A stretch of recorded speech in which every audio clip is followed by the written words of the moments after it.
구독자 여러분 안녕하세요. 오늘도 행복한 하루를 보내고 계신지요? 아니면 지치고 위로받고 싶은 마음에 여기 유튜브를 찾아오셨을까요? 바로 평소에 제가 그러하던 말이죠. 저는 지루할 때는 이 채널에서 신명나고 재미있는 사연 영상을 틀어두고 마음이 슬프고 우울할 때는 어려운 일을 당하다가 결국은 극복해낸 감동적인 사연을 듣고 있어요. 제가 여러분께 소개해드릴 이야기는 어떤 사연이 될지 모르겠지만요. 들어주시는 청취자 여러분께 조금이나마 도움이 되었으면 하는 바람으로 시작해보겠습니다. 어린 시절 우리 엄마는 절 많이 사랑하셨지만 자꾸만 이렇게 꾸중하셨어요. 세은아, 너에게 보이는 것을 남에게 절대로 얘기해선 안 된다. 절대. 만약 제가 여러분 곁을 지나가게 된다면 그런가 보다 하고 기억이 나지 않을 만큼 딱 보면 평범한 사람입니다. 그런 제가 남다르다는 것을 알게 된 것은 7살 무렵이었어요. 엄마, 저기 창문에 서 있는 검은 옷 입은 아저씨 누구야? 거기 누가 있다고 그래? 아무도 없어. 아, 세은아. 자세히 보면 엄마랑 저 아저씨는 생김새도 느낌도 다를 거야. 그렇지? 제가 손가락으로 가리킨 곳을 보신 엄마는 대수롭지 않게 넘기시려다가 불현듯 어떤 생각이 났는지 제 눈을 바라보며 진지하게 말씀했어요. 응, 뭔가 느낌도 다르고 또렷이 잘 보이진 않지만. 그래. 그런 것들은 설령 보인다 해도 못 본 척, 알아도 모르는 척 해야 돼. 또 봤더라도 절대 다른 사람에게 네가 보이는 것을 티내선 안 된다. 엄마 말 명심해. 엄마는 제가 비슷한 이야기를 할 때마다 이렇게 신신당부하셨어요. 그렇게 과민한 엄마와 달리 저는 이런 것이 특이한 줄도 모르고 지내왔죠. 옛날 우리 집에서는 마당에서 키우던 강아지 복덩이가 있었어요. 10살이던 전 처음으로 불가사의한 꿈을 꾸고 말았습니다. 꿈에서 흰 털을 지닌 복덩이는 온몸이 빨갛고 입에 이상한 검은 물체를 물고서 저를 슬프게 바라보았죠. 그런데 그날 오후 우리 복덩이는 골목길에 진입하던 차에 치여 그만 세상을 떠나고 말았습니다. 어린 저는 복덩이를 제 동생처럼 여기고 아주 예뻐했기에 그때만큼 물어본 적은 없었어요. 그 기분 나쁘고 꺼림칙한 꿈을 꿨으면 내가 목줄 잡아놓고서 집에서 못 나가게 해야 했어. 다 내 탓만 같았던 죄책감에 며칠을 울고 몸살까지 앓으며 힘들어했습니다. 이후로 다짐했어요. 내가 보고 느끼는 것을 너무 부정하지도 또 너무 믿지도 말자. 이런 내 자신이 두려워서 스스로 더 강해지기로 말이에요. 이후에는 이런 일들이 생기더라도 엄마에게조차 말하지 않았습니다. 그래서 아마 엄마는 제가 더 이상 그 이상한 존재들을 보지 않게 되었다고 믿으신 것 같아요. 그리고 나중에야 엄마가 밝힌 사실은 저를 놀랍게 만들었죠. 엄마도 어릴 때는 너와 같았어. 자칫 무속신앙의 길을 걸을 뻔했지만 지금은 아무것도 보거나 듣지 않게 되었지. 그러니까 우리 딸도 너무 걱정 말고 살다 보면 어느덧 괜찮아질 거야. 하지만 엄마의 말씀과 달리 전 큰 병까지 걸리고 말았습니다. 학교에서 체육을 하거나 어디 다친 적이 없는데 온몸이 시퍼런 멍으로 가득하고 코피를 20분 넘게 주르륵 흘리는 일이 비일비재했어요. 그러다가 어느 날 온몸에 열이 심하게 났는데 식은땀에 옷이 젖을 지경이었죠. 누가 제 머리 위에서 꽹과리를 치는 소리가 들리면서 머리가 찢어질 듯 아파졌습니다. 제 병색에 부모님은 대학병원으로 데려가셨고 그곳에서 전 급성 림프모구 백혈병 진단을 받고 말았어요. 병원에서는 이 병이 너무 갑작스럽게 왔고 지금 상태로는 완치를 장담할 수 없다고 포기하는 상황이었기에 부모님은 절망에 빠지셨습니다. 게다가 예전부터 가끔 흐릿하게 보이던 존재가 점점 뚜렷해져서 이제 사람과 구분이 어렵고 저에게 말까지 거는 것입니다. 아픈 몸보다 저에게 일어나는 이런 것들이 어린 저를 힘들게 만들었죠. 매일 무서워서 무릎을 끌어안고 이불을 덮어쓴 채로 병실에서 지냈습니다. 그러던 어느 날 저를 보러 오신 이모는 날카로운 눈매로 저를 한번 보시더니 엄마에게 이랬습니다. 언니는 알지? 얘 병원에서 치료받을 병 아니야. 그래. 처음엔 나도 백혈병인 줄로만 알았는데 아무래도 신병이 온 것 같아서 널 급히 부르게 된 거야. 우리 세은이 살려줄 수 있지? 신발 강한 너라면. 엄마는 자기 동생을 붙잡고 이렇게 절 살려달라고 애원하고 빌었습니다. 참 질기고 질기네. 언니 대신 딸한테 온 신병을 나라고 어떻게 하겠나? 그래도 내가 방법 한번 찾아볼게. 그때까지 엄마는 외가댁이 무속인이 태어나는 집안이라는 것을 숨기고 있었어요. 남편조차 처제가 이런 사람이라는 것을 까맣게 모르고 있을 만큼. 엄마는 제가 이리도 아프지 않았다면 가족들에게 끝까지 비밀로 하실 참이었죠. 그래서 무당인 이모를 본 적은 그때가 처음이었던 것 같습니다. 이모는 하얀 얼굴에 동그란 눈썹과 빨간 입술을 한 예쁜 언니 같았지만 매섭게 치켰던 그 눈이 정말 무서웠죠. 그래도 어쩐지 처음 본 이모가 낯설지 않고 친근했습니다. 며칠 뒤 이모는 엄마를 찾아오셨고 그 이후로 아빠와 엄마는 이모가 가져온 방책을 두고 옥신각신 싸우셨어요. 이모의 방책은 바로 제가 굿을 받는 것이었죠. 아빠는 굿이라니 말도 안 된다며 결사 반대하셨지만 죽어가는 딸을 살려볼 마지막 방법이라고 설득하는 엄마에게 결국 지고 마셨어요. 그렇지만 이모가 저에게 한 굿은 신을 모시는 신내림이 아니라 신내림을 막아주십사 비는 굿이었다고 합니다. 거짓말처럼 이모의 굿을 받은 뒤로 제 병은 씻은 듯 나았습니다. 병원에서는 정말 불가사의한 일이라고 어느 날 갑자기 백혈구 수치가 정상으로 돌아오고 모든 신체 반응이 정상이 되었다고 놀라워했어요. 얼마 뒤 처음으로 이모의 신당에 엄마가 찾아가서 감사의 인사를 드렸습니다. 이모는 제 얼굴을 깊은 눈동자를 드러내며 한참 보시더니 씩 웃으며 이렇게 말했어요. 내가 장군님께 빌고 또 빌었다. 네 귀문은 아직 다치지 않았고 당분간은 그런 몸으로 살아야 할 게다. 하지만 네 나이가 중년에 접어들면서 자연히 귀문 관살이 종지부를 찍게 돼. 꿋꿋하게 살다 보면 좋은 날 올 거다. 죽다 살아난 저는 이모에 대한 고마움을 느꼈고 지금까지 그 마음을 갖고 살고 있습니다. 유부녀가 된 지금도 이모와 왕래하면서 친하게 지내고 있죠. 호되게 아프고 난 뒤 제 주변 사람 대부분은 제가 이런 일을 겪을 줄도 모를 만큼 정체를 감추고 평범하게 살아갔습니다. 평범한 한국 학생처럼 공부하고 평범한 대학을 나와서 회사에 취직까지 했으니까요. 어느 토요일 낚시를 좋아하는 아버지를 따라서 경기도의 한 저수지에 놀러 갔습니다. 아빠가 3시간 넘게 한자리에서 하는 낚시에 실증이 난 저는 그 주변을 산책하고 있었죠. 그런데 한 남자가 물가 풀숲에 들어가서 무언가를 찾고 있었어요. 저는 다급히 그 남자에게 소리쳤습니다. 저기요! 그쪽으로 더 깊이 들어가지 마세요! 그 남자는 처음 보는 여자가 나서서 그리로 못 가게 막으니 이상했겠지만 무슨 이유에선지 자꾸만 그 풀숲으로 더 들어가는 겁니다. 저러다가 큰일 나겠지 싶어 급기야 제가 직접 거기로 뛰어가서 그 남자 팔을 잡았어요. 당신이 누구시길래 도대체 저한테 왜 그러는 겁니까? 그에게 뭐라고 답해야 할지 몰라서 말도 못하고 꿀묵은 벙어리 마냥 있었어요. 낚시터 주변 진흙밭은 물가와 경계가 오묘했고 자칫 빠지기 쉬운 고조라 이곳에서 익사사고가 있었다는 것을 아빠에게 들어 알고 있었거든요. 그저 알 수 없는 불길함에 일면식도 없는 이 남자를 구해야겠다는 생각밖에 없어서 저도 모르게 달려든 것입니다. 이런 저도 제 자신이 의아하고 당황스러웠죠. 어쨌든 여기는 정말 위험한 곳이니까 그만 올라가세요. 저 믿고요. 저도 놓칠 수 없는 소중한 게 떨어져서 어쩔 수가 없어요. 마음은 고맙지만 조심할 테니 걱정 말고 가던 길 가세요. 남자가 이 말을 마치고 돌아서는 순간 풍덩하고 그는 저수지물에 빠져버리고 말았습니다. 여기 사람이 빠졌어요. 도와주세요. 전 고래고래 소리쳐 사람을 찾았고 제 소리에 아빠는 낚싯대를 들고 와서 물에 빠진 남자가 잡고 나오도록 도와주셨어요. 가까스로 목숨을 건진 남자는 마신문을 토해내며 정신을 못 차리고 있었습니다. 그를 돕던 아빠는 이제 괜찮아진 남자에게 물었어요. 청년은 그 위험한 곳에서 뭐하느라 이렇게 되었어?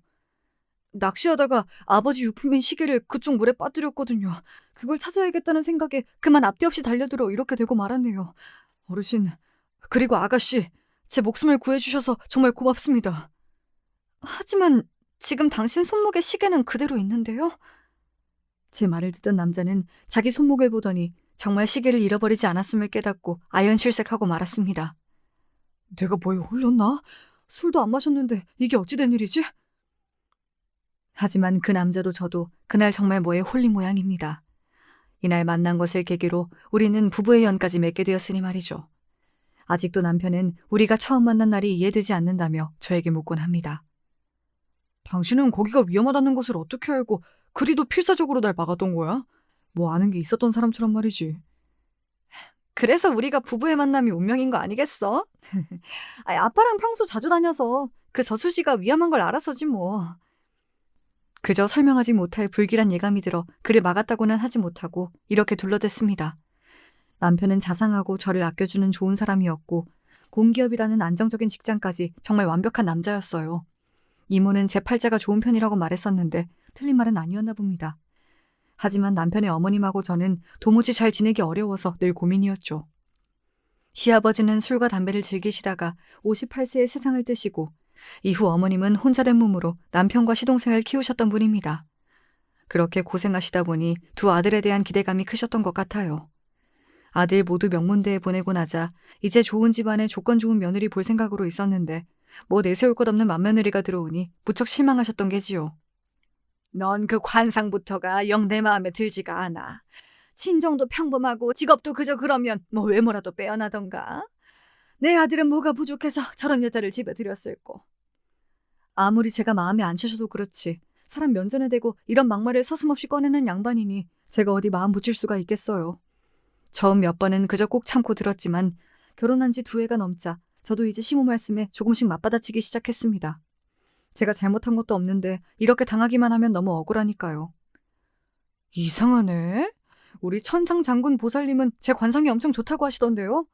남편과 그 집안 전체를 일으킬 만한 사주를 가졌대요, 제가. 저를 며느리로 들이는 집은 잔치라도 벌여야 할 거라고 그분이 말씀하셨어요. 잔치? 거기 돌팔이 무당 아니냐? 전 우리 이모를 무시하는 시모에게 참을 수가 없었습니다. 돌팔이라뇨? 그분 덕에 어릴 때 목숨도 부지했는데 잘 알지도 못하면서 영역 있는 분에게 함부로 말씀하셨다가는 영 안 좋은 일 당하십니다. 제 이야기에 시모는 겁을 먹은 모양인지 더 이상 말을 아끼시더군요. 나이 30이 넘었는데 아기를 안 낳는다고, 친정이 가난하다고 여러 가지 이유에서 시모는 제가 마음에 차지 않아 하셨습니다. 어쩌면 시모는 초장부터 제 길을 누르고 고분고분한 며느리가 되길 원하셨는지도 모르겠어요.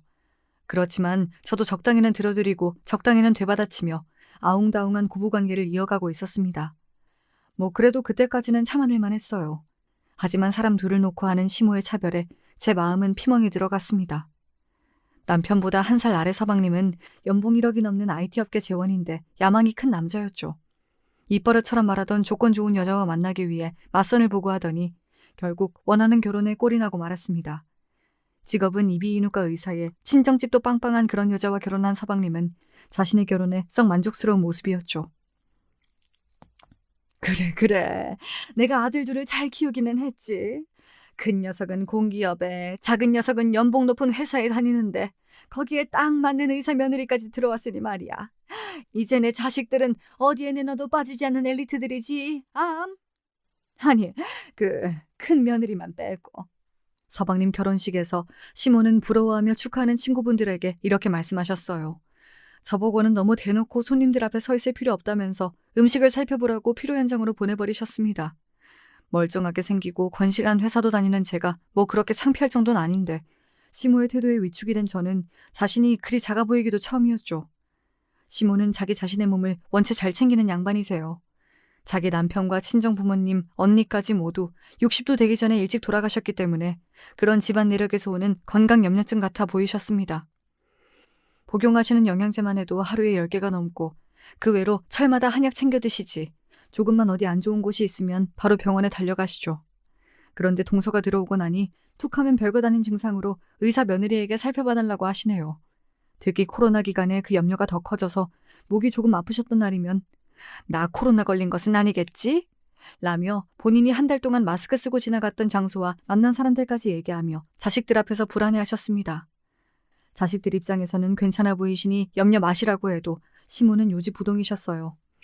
걱정된 마음에 저는 기관지에 좋다는 차를 사서 시댁에 가보니 어머님의 안색이 좋아지셨더라고요. 어머님, 요즘 목이 안 좋으셔서 걱정 많다면서요. 이 차가 목에 참 좋다네요. 아침 저녁으로 달여 드셔보세요. 시모는 제가 드리는 차 세트를 한 켠으로 밀면서 이렇게 말씀하셨어요. 아까 둘째가 전화해서는 하는 말이 난 코로나 걸릴 위험이 전혀 없으니 안심하라고 하더라. 그리고 택배로 이렇게 미국산 영양제 세트도 보냈지 뭐냐. 네가 사온 것은 너나 가져가서 먹거라. 난 전문가인 의사 선생님 추천대로 이 약을 먹을란다. 아무리 저나 다른 아들들이 100번을 얘기해도 귀를 막고 있던 시모는 동서의 말 한마디에만 믿고 안심하는 듯 보였어요. 그래도 그렇지 걱정하는 마음에 사들고 온 선물까지 고마워하기는커녕 대번에 거절하시니 전 속이 상했습니다. 동서가 괜찮다고 말하니까 이제야 믿어지세요? 당연하지. 의사랑 너희들이 대충 보고 말하는 거랑 같겠냐? 이래서 집안에 의사랑 판검사가 있어야 한다는 말이 있는 거다. 아주 든든하구나 야. 저도 우리 집에 의사인 동서가 싣고로 와서 좋기야 좋았지요. 코로나 기간에 궁금한 부분은 동서에게 물어보고 해결하기도 했고, 가족들 중 누가 아프면 집에 의사인 가족이 있으니 도움을 받을 수 있을 테니까요. 다만 동서는 아주 예민하고 건강도 약한 사람이었습니다. 어릴 때부터 자주 쓰러지고 경기까지 일으켜서 동선의 친정엄마의 보호 속에 자라난 것 같았습니다. 결혼한 지금까지 동서가 집안일 하나 못하도록 신혼집에 도우미를 보내주고 반찬이나 원래 마시는 특별한 물까지 친정엄마 손으로 일일이 채워넣으신대요. 시댁에서 처음 식사하는 날 동서는 식사 도중 친정엄마 전화를 받더니 이러는 겁니다. 엄마, 밥 먹고 있어요. 지금 불고기랑 박대구이랑 이런 반찬들 먹는데? 아, 그래요? 알겠어요. 전화를 끊던 동서는 시모에게 대뜸 이렇게 묻는 겁니다. 어머님, 지금 먹는 불고기랑 박대가 국산인가요? 특히 박대는 중국산이 많아서 우리나라 군산 것이 아니면 먹지 말라고 엄마가 그러시네요. 그럼. 한우 불고기랑 군산에서 올라온 박대 맞다. 사부인에게 걱정일랑 마시라고 전해드려라 꼭. 콧대 높은 시모가 진땀 흘리며 거짓말로 둘러대는 것을 보고 있자니 너무 웃긴 거예요. 부엌에서 시모의 지시대로 박대를 구웠던 전 알지요. 중국산이란 것을요. 이런 동서의 친정집에서 서방님과 결혼하게 된 숨겨진 이야기도 독특했습니다. 홀어머니의 집안 재산도 별로 없는 것 같다는 이유로 서방님과의 결혼을 친정에서 반대하자 동서는 맞서서 흥분하고 얘기하다가 그만 쓰러져서 겨우 부모님 허락을 받아낸 것이에요. 이렇게 겨우 결혼 허락은 하셨지만 시집 보낸 이후로도 낄 때 안 낄 때 없이 안 싸돈 어른은 모든 동서의 일에 참견하셨어요. 몸이 약하게 자란 귀한 딸이니 얼마나 노심초사하실까 한편으론 이해가 갔지만 과하게 그쪽 친정댁이나 시모까지 동서만 위해주고 저에 대한 차별이 심해지자 저도 모르게 점점 동서가 얄미워졌습니다. 물론 사람 자체가 나쁘거나 못된 사람은 아니었지만 과부호 속에 자라서 그런지 자기밖에 모르는 자기 중심적인 어린애만 같았죠. 아이고, 우리 의사 며느님은 큰일 하느라 바쁘니 부엌에는 얼씬도 마라. 이렇게 당당히 집안일에서 예외로 계신 며느님이라고 해도 눈치껏 저도 도울 게 없을까요? 라고 한마디 하던가 아니면 부엌에 와서 말동무 정도는 해줄 수 있지 않나요? 동서는 거실 안마의자에 앉아서는 저와 시모가 식사 준비로 분주한 가운데 혼자 잘 놀고 있는 겁니다. 오히려 형님 저 목마른데 마실 것 없을까요? 라며 시켜먹으니 부하가 치밀어서 퉁명스럽게 대답했어요. 여긴 우리 집도 아니고 어머님 댁인데 내가 그걸 어떻게 알아? 야야, 두 번째 냉장고에 포도랑 오렌지 주스 다 있다. 세아가 어떤 걸로 갖다 주랴? 전 오렌지 주스요. 시모는 바로 오렌지 주스 한 잔을 따라서 동서 앞에 대령했는데 주스에 입도 대기 전에 동서는 이러고 묻는 겁니다. 이거 100% 유기농 주스 맞나요? 전 첨가물이 가득한 시중에 파는 것은 절대 입에 대지 않거든요. 당황한 시모는 괜히 저에게 큰 소리를 치곤 해요. 아무리 아끼는 며느리라지만 이 상황에 민망해진 시모는 괜히 만만한 저에게 분풀이하는 거죠. 야, 넌 네 동서 취향도 모르고 올 때 그런 거 좀 사오지 그랬냐? 얼른 마트 가서 네 동서가 좋아할 만한 것으로 사와라. 아주 고급으로, 어? 저는 하다하다 이렇게 동서의 주스 심부름까지 해야 했습니다. 돌아와 보니 동서는 먼저 식탁에 앉아서 시모가 차려주는 반찬들을 보고만 있었어요. 그리고 다른 사람들 것은 빼놓고 딱 자기 숟가락 젓가락만 놓고 가만히 있더군요. 이런 여자가 제 유일한 동서로 들어오다니 시댁만 있으면 저 정말 답답해 죽을 것 같았죠. 그러다가 제 감정이 폭발한 것은 어느 추석 명절의 일이었습니다. 모두가 둘러앉은 식탁에 시모는 주로 동서가 좋아하는 반찬들 위주로 거기에 아들들이 좋아하는 게장이랑 갈비찜은 있었지만 제가 좋아하는 호박전 따위는 하나 없더군요. 여기까진 그래도 괜찮았지만 보기만 해도 구역질이 올라오는 토랑국까지 올리셨어요. 추석 때는 의례 먹는 음식이지만요. 전 옛날 토랑국에 대한 나쁜 기억으로 이런 증상이 있다고 몇 번이나 어머님께 강조해드렸습니다. 하지만 동서가 토랑국을 잘 먹는다는 이유로 시모는 자주 이 국을 해서 내놓으시더라고요. 어머님, 전 토랑국 냄새만 맡아도 속이 울렁거리는 거 아시면서 매번 제 국은 부엌에 갖다 놓고 올게요. 아, 형님은 토랑국을 잘 못 드시는구나. 대신 여긴 다른 반찬 많으니까 국은 안 드시면 되겠어요. 형님이 먹든 말든 신경 쓰지 않고 자기 혼자 맛있게 국을 먹고 있는 꼴이 얄미웠습니다.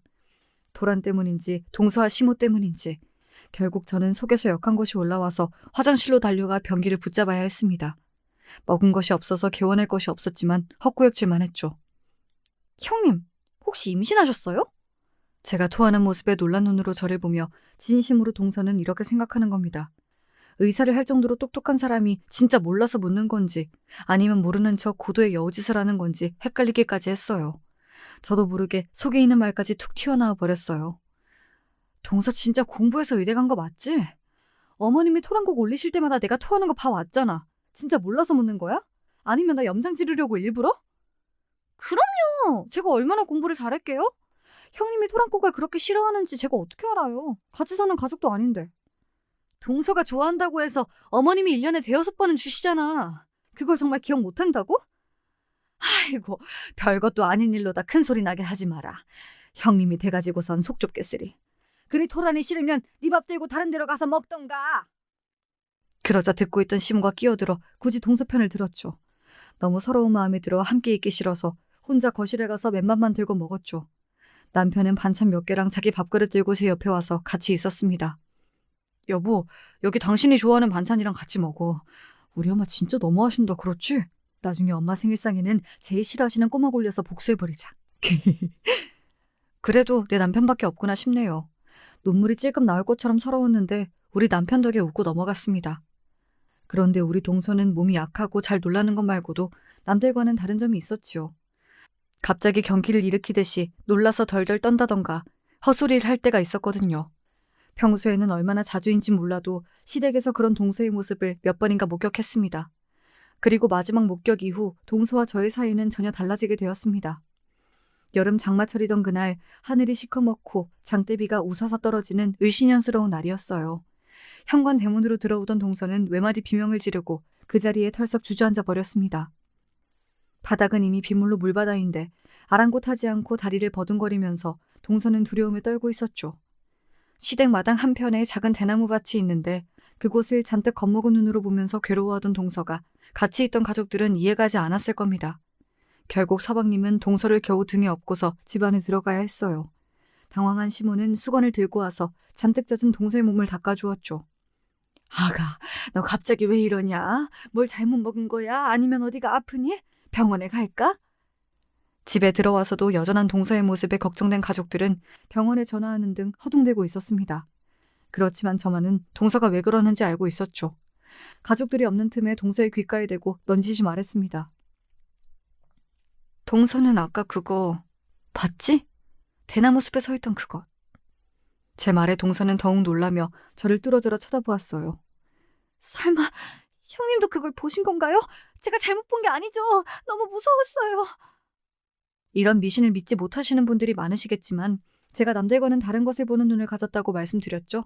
시댁에 방문할 때면 눈을 치켜뜨고 무섭게 노려보는 어떤 여자가 대나무 숲에 서 있는 것을 가끔 볼 수 있었어요.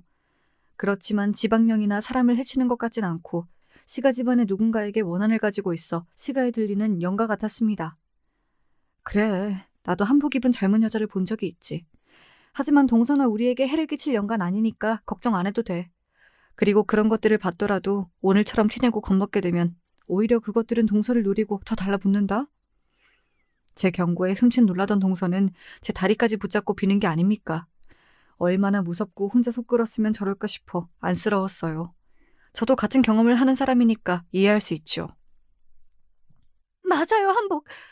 형님 말이 진짜 맞는 거죠? 그럼 저도 있는 힘을 다해 그 사람 못 본 척 할게요. 그리고요.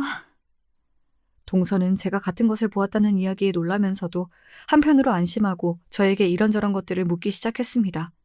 그제야 동서가 그렇게 예민하고 몸이 약했던 이유가 이해되었습니다. 동서도 저처럼 귀문관살이 붙은 사주라서 그랬던 것이죠. 저는 이모가 지켜주셨지만 동서는 기독교 집안의 현대과학을 믿는 가족이라 이런 증상을 정신병이나 신경증 정도로 치부하고 말았을 거예요. 동서도 나도 귀문관살이라 남들이 보지 못하는 것을 볼 수 있어.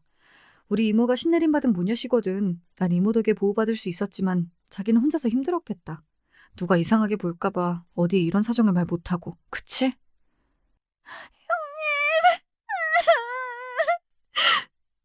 동서는 그간의 서름이 복받쳤는지 저를 안고 엉엉 울기 시작했습니다.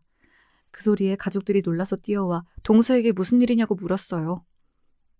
너무 좋아서요. 너무 다행이라서 우는 거니까 신경 쓰지 마셔요. 우리 형님 덕분에 이제 전 살았다고요. 그 이후 동서는 저를 보는 시선과 태도가 180도 바뀌었습니다.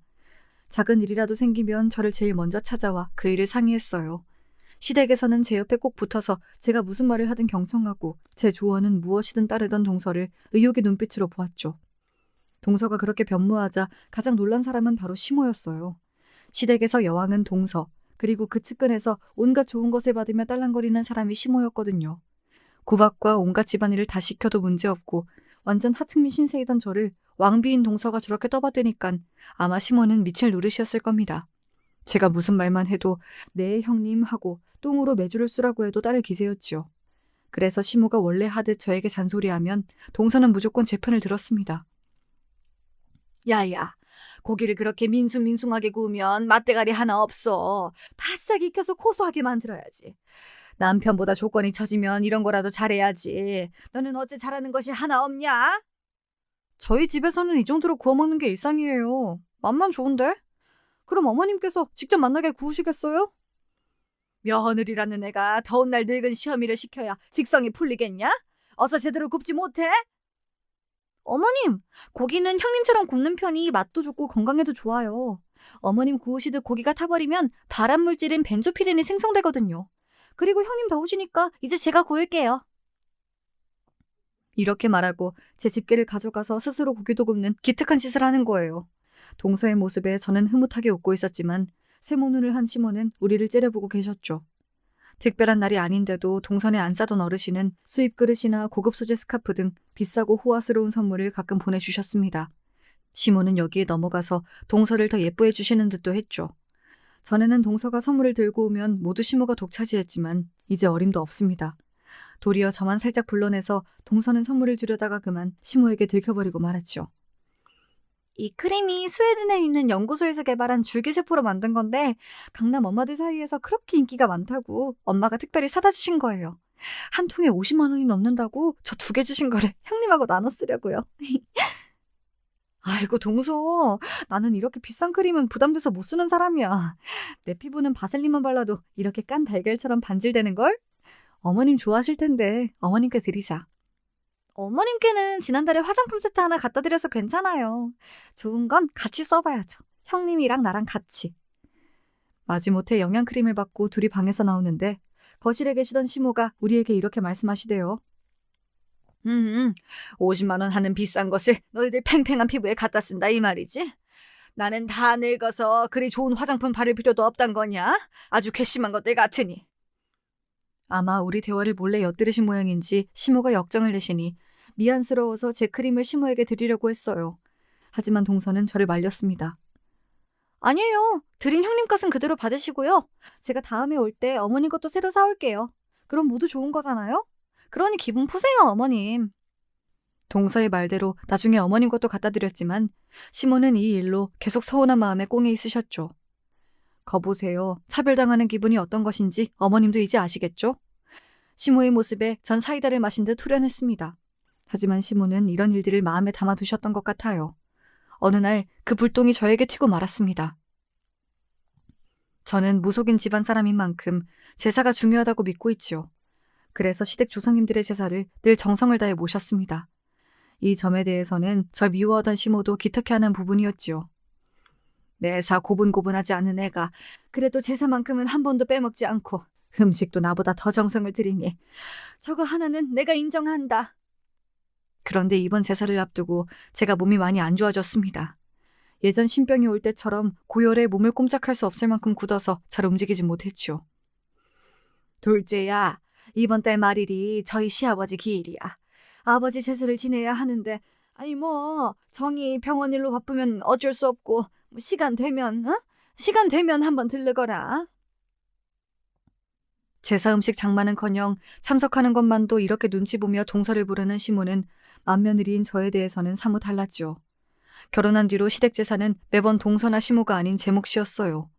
괘씸하게도 결혼한 뒤 시댁 제사에 참석 한 번 안 한 동서를 시모는 탓하지도 않았고요.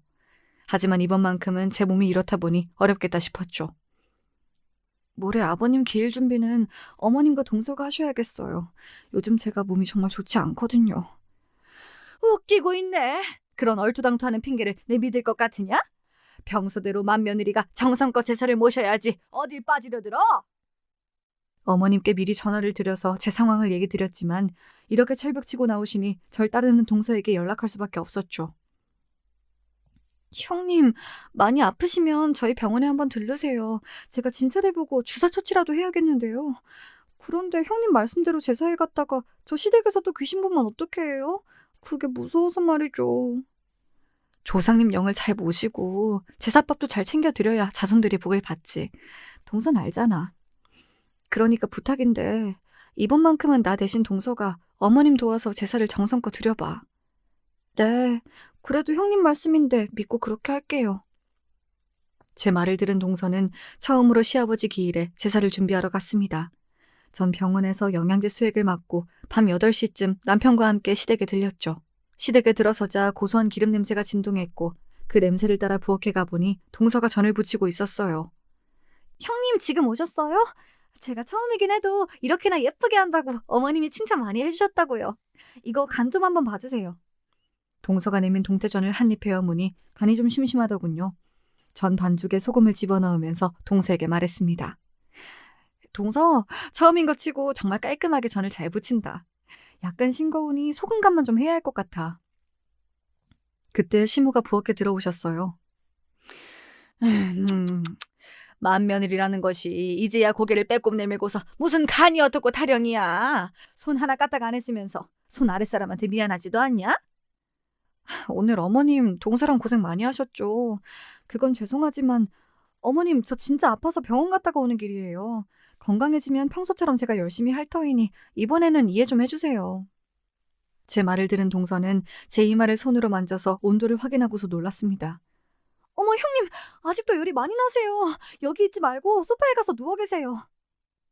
그동안 시모는 자기가 애지중지하며 잘 보이고 싶은 동서가 제 편으로 돌아선 것이 못마땅한 마당에 며느리 둘이서 저렇게 사이좋은 모습을 보니 심사가 뒤틀리셨는지 소리를 지르는 겁니다. 열은 무슨 열! 네가 것이 뭐라고 내 의사 며느리한테 전을 부치라 마라 해? 당장 여기 있는 전 다 네가 해. 둘째는 고생했으니 그만 방에 들어가 쉬어라. 시모는 거칠게 동서의 손에 있던 뒤집개를 빼서 제 손에 쥐어주었습니다. 순간 사람이 아프다는데도 이렇게 일 시키는 시모에게 울컥했어요. 어머님, 진짜 너무하시네요. 무슨 계모가 의붓딸 괴롭히는 것도 아니고 왜 저한테만 이렇게 심하게 구십니까? 뭐? 계모가 어째? 이게 말하는 버르장머리하고는? 그때 시모는 손으로 제 귓방망이를 쳤습니다. 아무리 제가 미우셔도 그래도 그렇지 며느리 얼굴까지 치다니요. 그때 동서가 깨악하고 소리 지르며 기겁했습니다. 이 야단법석에 집에 있던 모든 가족들이 무슨 일이냐며 부엌으로 몰려들었고요. 어머님, 형님에게 무슨 짓을 하신 거예요?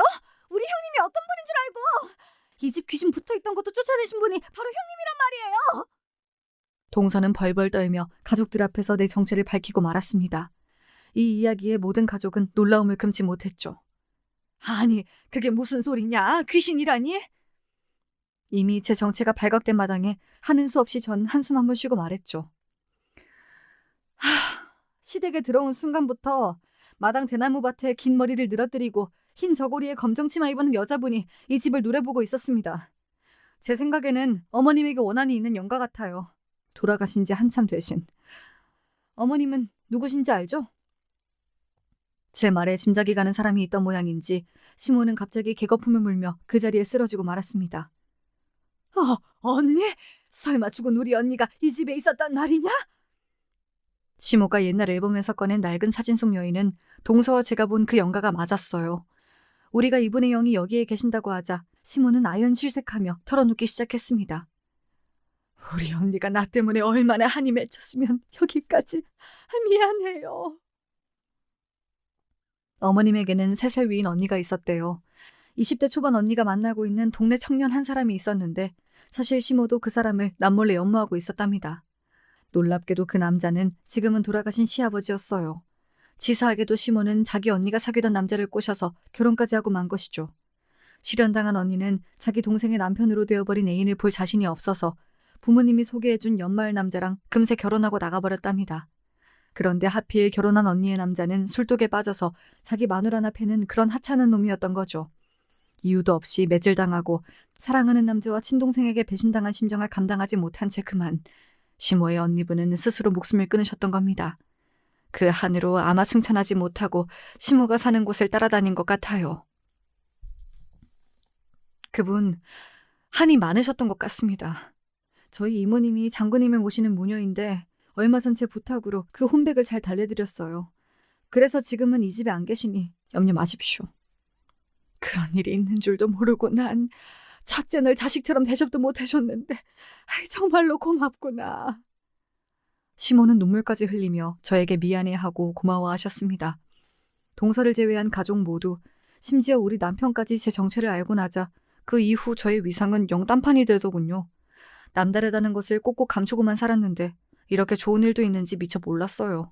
이제 저는 시모에게 구박당하는 천덕꾸러기 며느리 신세에서 벗어나게 되었습니다. 요즘 어머님은 더 이상 저에게 일을 강요하고 막대하는 태도를 하지 않으세요. 오히려 제 눈치를 엄청 살피고는 하시죠. 불과 얼마 전 제 뺨을 올리신 분이 맞는가 신기할 정도라니까요. 예, 혹시 요즘도 우리 언니 영이 붙어 다니냐? 요새 내 어깨랑 등이 너무 아프구나. 그분은 어머님을 그렇게 괴롭힐 요량으로 있는 분은 아니셨어요. 악한 마음을 잡수셨다면 이미 진즉 일을 치르셨을걸요? 동생에 대한 애정도 미움도 복잡하게 얽힌 한이셨을 것 같습니다. 지금 어머님 곁에 아무것도 없으니 안심하세요. 그렇겠지? 우리 언니 한 풀고 저 세상에 잘 가셨으면 좋겠다. 내가 미친년이지. 평생 고생만 시키다가 일찍 가버린 너희 시아버지 같은 남자에게 반해서 우리 언니에게 몹쓸 짓 했으니 말이다. 앞으로도 네가 우리 집을 잘 지켜다오. 이렇게 제가 온 가족을 지키는 수호신이 된 것처럼 저를 의지하고 대우해 주셨으니까요. 그래도 아직 저를 못 믿어하던 마음이 있던 시모가 이렇게 바뀌기까지는 한 가지 사건이 결정적이었습니다. 시부의 제삿날 사건이 벌어지고 여러 날이 지난 어느 밤, 오랜만에 기분 나쁘고 끔찍한 꿈을 꾼 저는 일어나자마자 바로 어머님에게 전화드렸어요. 아니, 새벽부터 얘가 웬 전화냐? 어머님, 혹시 오늘 외출하시나요? 다름이 아니라 간밤 제 꿈자리가 사납고해서 어머님 걱정이 되었거든요. 오늘 불길하니까 아무래도 집에만 계시는 것이 좋겠어요. 얘가 갑자기 무슨 꿈 타령이야. 우리 모임에서 꽃놀이 가기로 했어. 이따가 아침 9시에 관광버스 타러 나가야 한다. 제 꿈에 대해 자세히 설명드릴 순 없었지만 분명 시모에게 나쁜 일이 생길 것만 같아서 전 절실하게 다시 부탁드렸어요. 이러쿵저러쿵 자세히 설명은 못 드려요. 어쨌든 제 말 한 번만 믿고 제발 오늘은 집에 계세요. 이렇게 통화를 마치고 있는데 어머님이 분명히 나가지 않겠다고 약속하신 게 아니라서 전 걱정이 되었습니다. 남편을 출근 준비시키고 전 회사에 좀 늦겠다는 연락을 드리고 나서 곧장 시댁으로 갔어요. 시댁에 도착해서 초인종을 아무리 눌러도 인기척이 없는 겁니다. 그때 시계를 보니 아침 10시. 이미 시모는 그 꽃놀이 버스를 타고 이미 나가버린 모양이었어요. 알 수 없는 두려움이 몰려와서 어머님께 전화를 드리려고 다급히 핸드폰을 가방에서 꺼내려던 그때 저기 골목에서 집으로 걸어오는 어머님이 보였지요. 아이고 다행이다. 어머님, 그 모임 안 가신 거예요? 장을 보셨는지 시장 바구니를 들고 오시던 어머님은 놀란 눈으로 저를 보셨지요. 아니, 네가 출근도 안 하고 왜 여기 와 있어? 어머님께서 나가셨을까 봐 걱정돼서 말이죠. 다행히 집에 계셨군요. 그래, 네가 괜히 재수없는 소리를 새벽부터 해서는 찜찜해서 어디 갈 수가 있어야 말이지. 아침거리 사러 잠깐 슈퍼에 다녀왔다. 그런데 너 이 땀이 뭐니? 젊은 애가 왜 이렇게 식은 땀을 흘려? 손수건으로 땀을 닦으려던 그때 시모의 핸드폰이 울렸습니다. 여보셔? 아, 성우 엄마. 아이고, 나는 오늘 꽃놀이 못 갔어요. 뭐 말 못할 사정이 생겨서. 그런데 성우 엄마랑 모임 사람들 모두 잘 가고 있지요? 어쩐 일인지 통화하시던 어머님 얼굴은 점점 굳어가고 있었습니다. 전화로 무슨 소리를 들으셨던지 입을 탁 벌리고 놀란 시모는 저에게 물어보셨죠. 어떻게 이런 일이 다 있을 수 있단 말이냐? 너 설마 이걸 다 알고서 날 못 가게 그리 막았던 게냐? 제가 무슨 무녀처럼 정확히 일어날 일을 예측하고 그런 사람은 못 됩니다. 그저 불길한 예감이 들 때는 매사 조심하고 주변 사람들에게 경계시키는 것이 고작이죠. 그래서 이렇게 그 예감이 맞아떨어지면 저조차 소름이 돋곤 합니다. 어머님이 통화하신 분은 오늘 꽃놀이에 갈 예정이었지만 갑작스러운 배탈로 일정을 취소하고 집에 계셨대요. 그런데 그 모임에 가신 친한 분이 방금 놀라운 일을 전해준 것입니다. 어머님도 같이 타고 갈 예정이었던 버스가 그만 도로에 미끄러져서 사고가 나버렸다는 것입니다. 그래서 버스에 타고 계시던 분들은 급히 병원으로 이송되고 있다고요. 다행히 큰 인명사고는 없었지만 연세 있는 분들이라 골절과 타박상 등 중경상을 입으셔서 한동안 고생하셨다고 나중에 들었어요. 솔직히 말하자면 전 귀문이 닫혀서 정상인과 같아진 지 시간이 좀 흘렀습니다. 그렇지만 이 일 이후로 우리 가족들, 특히 시모는 저를 어느 점집 보살님 모시듯 대해주세요. 거기에 대고 어머님, 저는 이제 신기가 없어진 지 오래됩니다. 라고 솔직히 털어놓을 필요는 없잖아요. 다시 예전 식모 취급하던 시모는 다시 겪고 싶지 않으니까요.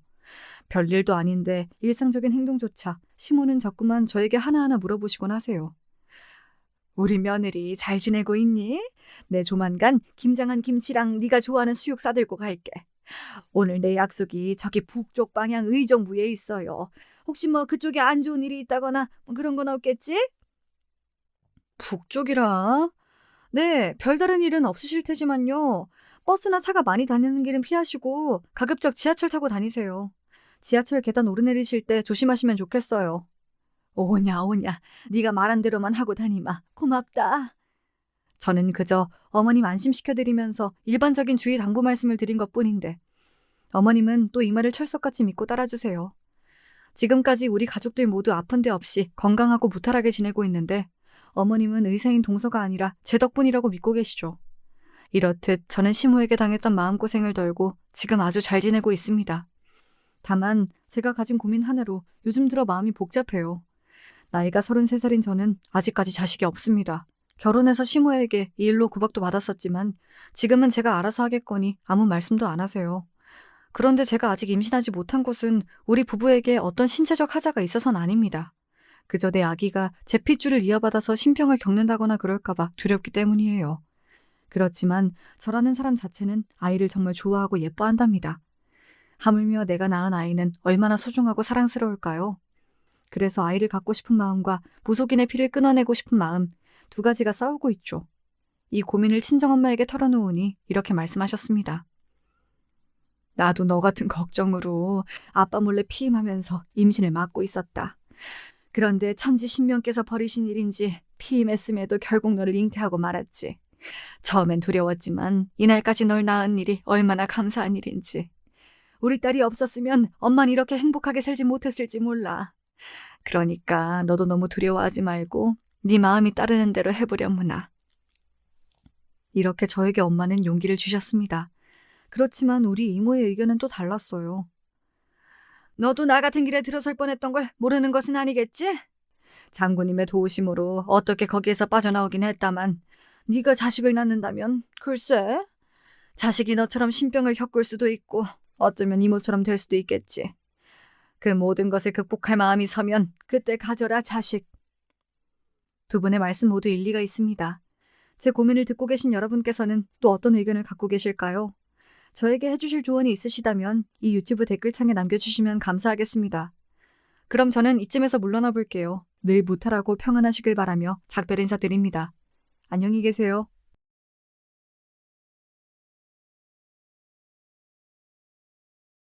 안녕하세요. 시간이 날 때마다 사연을 한 편씩 틀어놓는 구독자인데요. 이번엔 제 이야기를 한번 직접 신청해 보게 됐습니다. 여러분 중에서 착하다는 단어를 모르는 분은 안 계시겠죠. 착하다의 사전적 의미는 언행이나 마음씨가 곱고 바르며 상냥하다는 뜻입니다. 그러나 저에게 있어서 착하다는 것은 제 고집을 피우지 않고 저 스스로를 낮추고 양보하는 것이었어요. 그런 식으로 착하게 구는 것이 좋은 세상, 부드러운 사회를 만들어가는 것이라고 생각을 하는 사람이 바로 저였습니다. 웬만하면 남한테 싫은 소리 같은 건 안 하면서 살았고요. 웬만하면 남의 요구를 거절하기보단 들어주는 편이었고, 웬만하면 남에게 상처가 될 것 같은 말은 입 안으로만 꾸역꾸역 삼키고 지내왔었습니다. 제가 대단히 유별난 어린 시절을 보낸 건 아니었어요. 특징이라고 한다면 어렸을 적에 외할머니 댁에서 2년 살았던 것, 그리고 동생만 셋 딸린 집안의 장녀라는 것 정도가 있겠습니다. 그 외에는 특징도 없고 평범했어요. 집안에 적당히 돈이 없었고 전 적당히 공부를 못했으며 적당히 일을 잘해서 아등바등 살아온 바였죠. 뭐든지 적당히, 그리고 그 안에 착하게 이렇게 살아왔던 저는 결혼을 하고 나서도 저만의 그런 생각들을 지키며 살았습니다. 착하고 좋은 아내가 되고 싶었어요. 그런데 그런 생각을 하면서 지내다 보니 어떻게 됐던 줄 아시나요? 저에게 착한 며느리라는 압박감이 주어졌습니다. 일례로는 결혼하고 나서 3개월 정도가 됐을 때 일화가 있었습니다. 남씨가 엄마다. 엄마 지금 옥진이 이모하고 같이 밖에서 노는 중인데 너희 집에 가려고 하거든. 남편이 제 옆에서 전화를 받자마자 저를 난감한 눈빛으로 쳐다봤어요. 통화 소리를 들은 저도 이미 난감해져 있었죠. 옥진이 이모라고 일컬어진 분은 시어머니의 오랜 벗이었습니다. 그래서 남편에겐 친 이모와도 같은 분이셨고 저 또한 그분을 알고 있었습니다. 하지만 알고 있다 뿐이지 좋으신 분인지 어떠신 분인지 그런 건 전혀 겪어보지 않아 몰랐고 제 입장에선 어색하고 불편한 상대였어요. 그런데 대뜸 저희 집으로 오고 계신다니 솔직히 달갑진 않았어요. 이제 해 떨어지려고 하는데 그럼 오셔서 저녁 같이 드시면 되겠네요. 좋지. 저녁 먹고 거기서 뒹굴거리다가 하룻밤 자고 일어나면 딱이겠어. 옥진이 이모가 김치찌개 없으면 밥 안 먹는 거 우리 남식이 잘 알지? 김치찌개만 맛있게 돼도 괜찮으니까 딴 건 신경 쓰지 말라고 남식이 네가 네 처한테 말을 잘 해놔. 남편이 어색하게 웃는 동안 처인 저는 속으로 한숨이 나왔죠. 김치찌개에 별로 자신도 없었고 옥진이 이모라는 분이 아무리 집안의 대소사까지 함께 하시는 분이라지만 대뜸 사전 예고도 없이 이렇게 오셔서 하룻밤까지 묵고 가신다는 게 마음이 불편했어요. 오시기로 작정을 하신 것 같은데 말릴 수도 없고 여기까지 일단 오시고 나면 하룻밤 주무시고 가시는 걸 막을 수도 없을 테고 그런 상황에서 제가 남편에게 기껏 한 말은 이것이었습니다. 여보, 이모님 오시면 잠자리 불편 느끼실 텐데 어떡하지? 어머님만 오시는 거면 괜찮은데 손님용 매트리스가 너무 아담하잖아. 베개도 부족하고. 저의 작은 속삭임을 듣고서 남편은 큰 목소리로 전화기에 대고 말을 했죠. 엄마, 수정이가 그러는데 이모 오시면 불편하게 주무셔서 안 된대. 잠자리가 불편하실 거라는데? 그래도 괜찮으셔? 왜 하필 얘기 전달을 그런 식으로 한단 말입니까? 남편은 본인도 괜히 두 사람의 깜짝 방문이 달갑지 않았던 터라 제가 꺼낸 내용은 핑계거리 삼게 돼서 좋았던 모양이지만 전 초조해졌어요. 그래서 제가 욕을 먹으면 어쩌나 싶어서요. 에이, 남씨가 그런 건 신경 안 써도 돼. 너 옥진이 이모가 해외여행 가서도 땅바닥에서 잘만 잔 사람인 거 몰라? 그냥 누울 자리만 있으면 만사 오케이야. 걱정 말고 우리 곧 갈 테니까 준비나 대충 해둬. 시어머니께선 명랑하게 대답하셨고 저희 부부는 이제 잠자코 시선 교환이나 하면서 집안을 급하게 청소하는 수밖에 없었습니다. 특히 저는 부엌에 가서 식재료를 살펴보느라 여념이 없어졌죠. 기왕이면 착한 며느리가 되어서 사랑받고 싶단 마음이었죠. 그래서 제가 그냥 불편한 상황을 감수하는 게 도리어 결국은 가장 편한 길일 거라고 믿었습니다. 집에 도착하신 시어머니께서 툴툴거리셨을 때도 참하게 굴었어요. 예. 네가 우리 아들한테 옥진이 이모하고 나하고 둘이 안 왔으면 좋겠다고 그렇게 말했니? 아니에요, 어머니. 갑자기 오신다고 해서 놀랐을 뿐이죠. 잠자리 불편하실까 봐 걱정됐던 거지. 두 분 오시는 게 싫은 건 아니었어요. 부디 말만 그렇게 하는 게 아니라 그게 진심이길 빈다. 근데 저녁 반찬은 김치찌개가 전부야. 집에 있는 거 대충대충 꺼냈구만. 시어미 정도는 별 손님도 아니다 이거지? 메뉴가 어쩜 이렇게 단출해? 그게 있는 재료가 얼마 없어서요. 마침 내일 장 보러 가려고 했던 참이라 오늘은 냉장고가 좀 비었어요. 그래서 있는 걸로만 차렸습니다. 다음에 오시면 더 맛있는 걸로 차려드릴게요. 내일 보려던 장 오늘 보면 어디가 덧났을까? 그리고 우리 남식이가 평소에 집에서 얼마나 별 볼 일 없게 먹고 살았을까 하는 게 내 눈에 보여서 마음이 좀 그렇네. 금쪽 같은 아들내미 장가 보내놨더니 집에서 밥도 제대로 못 먹고 사는구나. 아휴, 내가 이럴까봐 진작 여기 와서 살림살이 들쑤셔 놓을까 싶다가도 아직 신혼이니까 알아서 살림 꾸리고 밥 해먹고 이러고 살고 있으랍시고 내가 그냥 뒀었는데 괜히 그랬다 싶다. 역시 어른이 참견을 해야 제대로 돌아가는구나. 간장도 이게 뭐야. 꼴랑 진간장 하나 두고 산다. 우리 남식이가 국간장 맛을 얼마나 좋아하는데. 시어머니께서 부엌을 기웃거리시며 타박하셨을 때 저는 제가 미흡한 게 많았다고 생각하면서 반성이나 하고 있었습니다. 차려진 게 별로라서 많이 안 먹을 것 같다고 하셨으면서 막상 식사가 시작되자 한 그릇 뚝딱 해치우시더라고요. 그럴 수밖에 없으셨겠죠. 김치찌개에 계란말이, 김까지 밥도둑 조합이었으니까요. 잘 드셔놓고도 남편 안 볼 때 저한테 오셔서 음식은 가짓수가 중요하다 이런 말씀을 어찌나 귀따갑게 하시던지요. 우리는 그냥 거실에서 대충 TV나 보다가 즐겁게 시간 보내고 자면 된다. 너희들 어서 방에 들어가서 자라. 주무실 때도 그렇게 호탕한 말씀을 하시더니만 아침이 되자 저한테 오셔서 밤새 등이 아파 죽는 줄 알았다는 소리를 어찌나 하시던지 제가 죄인이 된 것 같았습니다. 남편 앞에선 딱히 안 그러셨어요. 근데 저한테 따로 오만 소리를 다 하시니까 제가 정말 심란했습니다. 어머님, 제가 다음엔 더 잘해드릴게요. 이번에 신경 못 써드려서 죄송합니다. 그래. 다음에 어떻게 하나? 어디 한번 보자. 그리고 너 앞으로 우리 남식이 밥 좀 잘 챙겨줘라. 결혼하고 나서 오히려 볼 사람 불쌍하게도 쏙 빠진 걸 보니까 내가 마음이 아파서 네가 도무지 곱게를 안 보인다. 넌 오히려 낯빛이 좋아졌잖아. 제가요? 화장품을 바꿨는데 제 피부에 잘 맞나 보네요. 사실 제가 바빠서 더 못 챙겨 먹었는데 아무튼 밥 차리는 거 신경 써서 잘 지내겠습니다. 예쁘게 봐주세요. 예뻐야 예쁘게 봐주지. 일단 너 하는 거 봐서. 헤헤 웃으면서 고개를 꼬박 숙여 보였던 그때 제 자신에게 저도 묻고 싶어요. 대체 뭘 예쁘게 봐달라고 그렇게나 저 자세로 굴었던 걸까요? 전 미움받고 싶지 않기도 했지만 저로 인해서 시댁이 서운한 기분을 느끼게 되는 것 자체가 싫었던 듯 싶어요. 그렇게 되는 게 싫어서 제가 귀찮고 힘들고 피곤하더라도 감수하면서 지내는 게 낫다고 여겼습니다. 불편함을 참지 않고 사는 건 왕이나 가능한 일이라고 생각했어요. 예, 너 혹시 집에 굴소스라는 거 있니? 내가 뭐 좀 하려고 하는데 그게 꼭 들어가야 한다고 하더구나. 근데 나는 그런 소스들이 영 느끼해서 집에 안 사다 놓거든.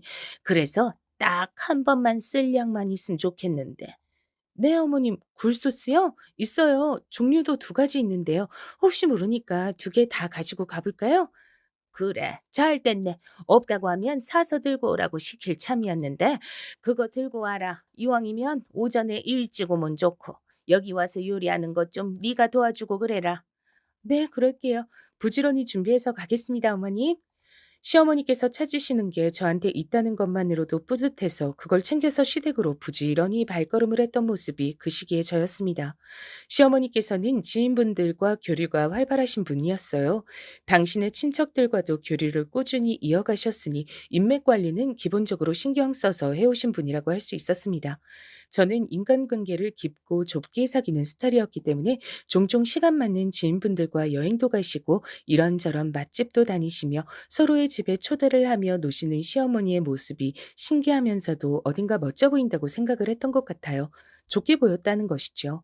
시댁에 가면 시어머니께서 지인분과 통화하시는 광경을 자주 봤고요. 심지어는 시댁으로 놀러온 지인분들과 마주쳐서 인사를 나누는 일도 있었습니다. 우리 며느리가 얘가 기본적으로 좀 맹해서 그렇지 착한 편이야. 부엌 일에 손이 워낙 굼떠서 그렇지 요리도 영 못하는 솜씨는 아니고 그래서 현재까지의 평가는 그럭저럭 쓸만하다거나 할까? 저를 겨냥하며 당신의 지인분들께 그런 소리를 하시는 걸 들은 적이 있었어요. 그때 저는 부엌에서 과일을 깎던 중이었고 시어머니께선 지인 두 분과 거실에 상을 펴놓고 차를 드시는 중이었습니다. 며느리를 고분고분한 인물로다가 잘 들였네. 좋겠다. 나는 며느리가 큰 년이고 작은 년이고 싸가지가 없어서 볼 때마다 화병 날 것 같아. 마음 같아선 확 둘 다 이혼시키고 싶은데 울 아들들 이혼남 만들 순 없으니까 참는 거야. 저런 그러길래 내가 그것들 기어오르지 못하게 초장에 단속 좀 하라 그랬잖아. 내 말 안 듣고 살더니 결국 그렇게 되네. 아유, 몰라. 그냥 짜증나. 원래 며느리가 시어머니 눈치 보고 머리 숙이고 사는 게 정상 아니야? 나도 그렇게 살았는데. 그것들은 왜 그렇게 대가리가 빳빳한지 모르겠어. 그런 의미에서 난 자기가 너무너무 부럽다. 배 아파서 부럽단 말 하기 싫은데 안 할 수가 없어. 나도 자기처럼 편하게 부려먹는 며느리 있었으면 좋았을 텐데. 아이고 참. 내가 표현이 좀 그랬니? 아니, 맞는 말 했네. 편하게 부려먹는 중 맞어. 근데 아직 멀었어. 갈 길이 구만리야. 나도 며느리 교육에 한참 더 바쁠 것 같아. 세상 일 중에서 어디 거저 얻는 게 하나라도 있어? 전부 다 노력하고 계획을 세운 다음에 얻어지는 것들이지. 내가 그래서 우리 며느리한테 앞으로 계속 부엌 일을 빡세게 시키려고 하잖아. 반찬을 사다 먹는다, 어쩐다 하면서 식은빵 떠는 젊은 것들이 오죽 지천에 널렸어야지. 우리 아들한테 그런 거 먹는 결혼 생활을 난 절대로 하게 할 생각이 없어. 이 기분을 뭐라고 설명해야 할지 모르겠는데 왠지 모욕을 당한 것만은 확실한 것 같은 그런 기분이 들어서 머리가 어지러운 통에 과일 접시를 얼른 내가지 못하고 잠시 싱크대에 몸을 기대고 서 있었습니다. 잠시 후에 과일 깎아온다더니 왜 이렇게 금뜬 거냐고 큰 소리로 타박하시는 시어머니의 목소리가 들려왔고 그제서야 저는 정신을 차리고 후다닥 달려갔어요. 지인분들이 절 바라보시는 표정이 마치 쓸만한 종년을 봐서 부럽단 눈빛 같았습니다. 이런 생각 하지 말자. 어쨌든 어머님이 날 좋게 봐주시는 거고 앞으로 나와 잘 지내보시겠다는 생각 아니겠어? 결국 그런 건데 괜히 그런 대화 내용 가지고 내가 머리를 싸매며 상처받을 필요가 뭐 있어. 그냥 잘 지내면 되는 거지. 저는 그런 식으로 마음을 다 잡았죠. 공손한 웃음을 짓는 절 보시곤 시어머니께선 내가 이 정도야 라는 식으로 지인분들을 향해 어깨를 으쓱거렸습니다. 저는 시어머니께 제가 도움이 된다면야 좋은 일이라 여겼죠. 좋은 게 좋은 거란 희대의 명언도 있잖아요. 하지만 제 가슴은 저도 모르는 사이 멍울이 져가고 있었습니다. 아닌 척 굴어보고 외면을 해봐도 별 수 없이 은근하게 쌓여가는 것이 상처더라고요. 언제부턴가 시어머니와 통화를 하고 나면 가슴이 답답해졌습니다. 그러면서도 전 통화를 하는 와중엔 싹싹한 목소리를 냈고 시어머니께서 불편하시지 않게 추임새를 열심히 넣느라 바빴어요. 착한 아이 콤플렉스라는 단어가 어느 날 제 눈에 들어오더군요. 답답한 가슴을 안고도 제가 꼭 눌러 참는 이유가 그것 때문인가 싶었습니다. 다른 사람들로부터 착한 아이라는 소리를 듣고 싶으니까 스스로의 욕망을 억누르고 억지로 노력하며 행동하는 게 착한 아이 콤플렉스라고 하더군요. 착하게 굴지 않으면 사랑받지 못하고 미움을 받게 될 것이라는 불안감에 생기는 방어 기제의 일환이라는 설명의 대목에서 가슴이 뜨끔거렸습니다. 제가 아무래도 착한 며느리 콤플렉스 환자인 것 같았거든요. 혼나고 미움받는 것, 그것을 상상만 해도 꺼려지는 느낌이 들었어요. 하지만 마냥 참고 살기엔 제 가슴이 시간이 갈수록 답답하게 무거워져 가고 있었죠.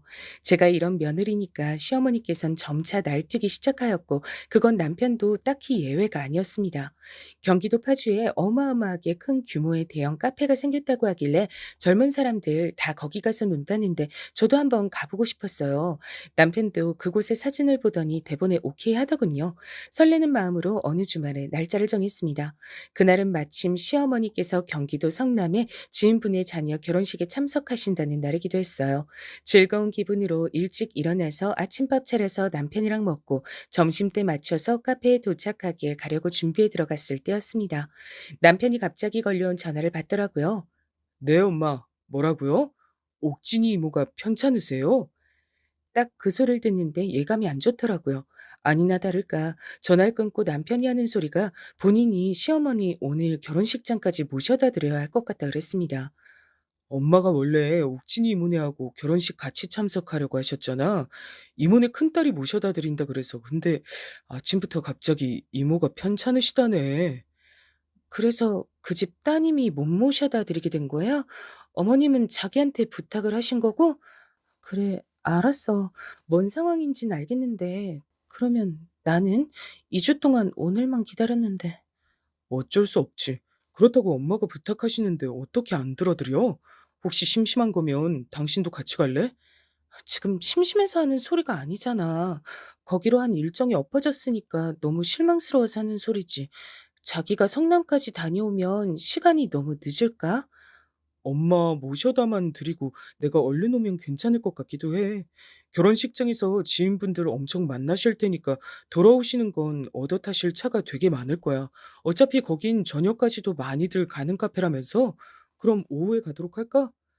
그래, 알았어. 자기가 어머님 모셔다 드리고 와. 난 기다리고 있을게. 고대했던 외출이라서 남편을 보내는 게 썩 내키진 않았지만 뭐 어쩌겠어요. 시어머니께서 그런 부탁을 하셨는데 거절할 도리가 있어야 말이죠. 남편이 차를 끌고 나간 뒤 전 혼자 다른 일을 하며 시간을 보냈습니다. 대충 2시가 되면 남편한테 연락이 올 줄 알았는데 그 시간이 지나도 깜깜무소식인 거예요. 결국 3시에 남편에게 전화를 걸었습니다. 자기 도대체 언제 와? 출발은 했어? 혹시 오고 있는 중인 거야? 아, 그게 나도 엄마 내려다 놓고 바로 가려고 했는데 굳이 나보고 결혼식 다 보고 가야 한다고 엄마가 자꾸 그러셔서 결혼식 다 보고 밥 먹고 그러고 나서 엄마 아시는 분들한테 다 인사드리고 하다 보니까 이 시간이 됐네. 아, 그랬구나. 알았어. 그럼 이제 출발하는 거지? 자기가 어머님도 다시 모시고 오는 거야? 그래야지.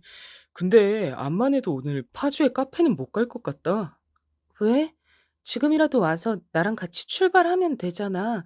근처 식당에서 일찍 저녁 먹고 카페로 가면 딱일 것 같은데. 엄마만 모셔드리는 게 아니라 엄마 친구분도 내가 되게 모셔다 드려야 될 것 같아. 원래 그럴 생각은 없었는데 지금 여기 돌아가는 분위기를 보니까 왠지 그렇게 될 것 같네. 차도 많이 막히는데 굳이 오늘 파주 가지 말자. 엄마가 오늘 끝까지 나보고 에스코트 해달라고 하셔. 제 귀를 의심했습니다. 에스코트라니. 시어머니께서 남편을 꽉 잡고 안놔주시는 게 분명한 상황인 듯 했어요. 누가 누굴 욕하겠나요? 저부터도 시어머니 눈치 보면서 전전긍긍하며 지냈는데 남편한테 뭐라고 하기도 애매해서 그냥 알겠다 그랬습니다. 냉장고에 있는 반찬들 꺼내서 계란 후라이 하나에다가 밥을 비벼 먹는데 고추장을 많이 넣었음에도 제 답답한 가슴이 안 풀리더라고요. 오히려 점점 더 꽉 막히는 것 같았어요. 오늘 일정이 설레서 가진 준비를 했던 제 모습이 우스웠죠. 엄마가 오늘 재밌으셨나 봐. 많이 웃으시는 거 보니까 나도 좋더라.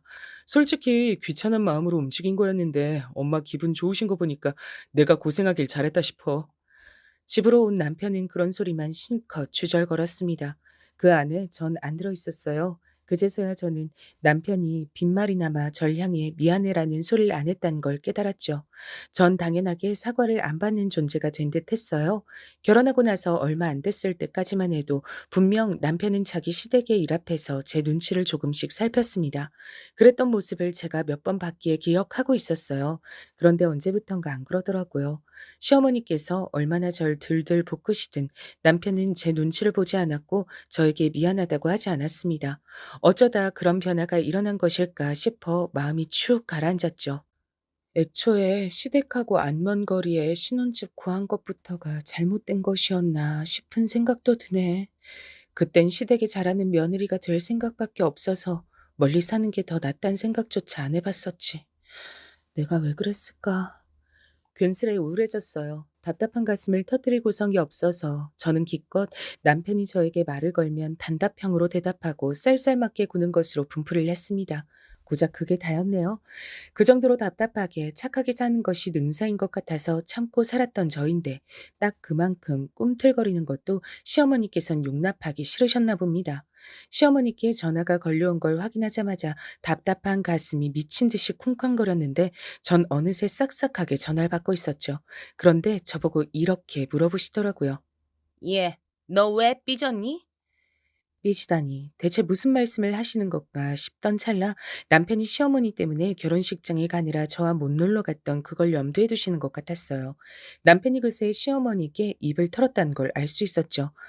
네? 어머님, 제가 그럴 일이 없는데요. 안 삐졌음. 너 왜 남식이한테 요새 태도가 불손하니? 그래도 되는 거야? 불손하다는 표현에 제 눈썹이 꿈틀거렸습니다. 남편이 위, 제가 아래라는 전제가 깔려있는 표현이었으니까요. 기분이 나빴지만 저는 또 헤헤 웃으면서 아니라고 말씀드렸어요. 아니에요. 뭔가 오해를 하신 모양이에요. 제가 요새 컨디션이 좀 안 좋았는데 그것 때문일까요? 예, 속 좁게 시리 삐지지 마라. 그러고 살지 마. 그러고 설마 삐졌다 하더라도 밥은 옳게 차려줘야 될 거 아니야. 그게 네 의무고 할 일인데 왜 제대로 안 지켜? 내가 꼭 찾아가야겠니? 찾아가서 직접 그 정신머리 교육시켜줘야겠어? 아니요. 제가 알아서 잘하겠습니다. 염려하시게 만들어드려 죄송합니다. 그래. 알아들었을 거라고 믿어도 되겠지? 내가 그때 결혼식 가서 만나는 사람한테마다 네 자랑을 얼마나 했던지 모른다. 근데 네가 나를 실망시키려고 드는 것 같아서 약간 서운해질 뻔했어. 네? 어머님께서 제 자랑을요? 제, 제가 내세울 구석이 없는데. 요리 잘하고 손끝 야무지고 아주 참하다 그랬지? 벼랑간 저는 고작 그런 것에도 기분이 조금 풀려서 시어머니께 감사한 마음마저 들었습니다. 절 좋게 봐주시고 또 제 자랑을 하셨다는 것이 왜 그렇게 뿌듯하던지요. 지금 생각하면 어처구니가 없을 따름이네요. 근데 거기서 다들 하는 소리가 아들만 운전기사로 부려먹고 며느리는 안 불렸다고 하면서 나보고 신세대 시어머니라서 다르긴 다르다며 내가 며느리 편하게 해주는 세련된 시어머니라나 뭐라나 요즘 젊은이들하고 통할 법한 젊은 사고방식을 가졌다나 뭐라나 하여간에 엄청들 떠들더만 나 원참 비행기도 정도껏 태워야지 듣는 사람 낯간지럽게 안 그러니? 그래 놓고서 시어머니께선 당신의 자랑으로 마무리를 지으셨죠. 거기다 대고 제가 뭐라고 말씀을 드리겠어요. 다들 시어머니의 좋은 부분을 알아보고 그런 소리를 한 것 같다고 알랑방귀나 또 껴드리는 수밖에 없었죠.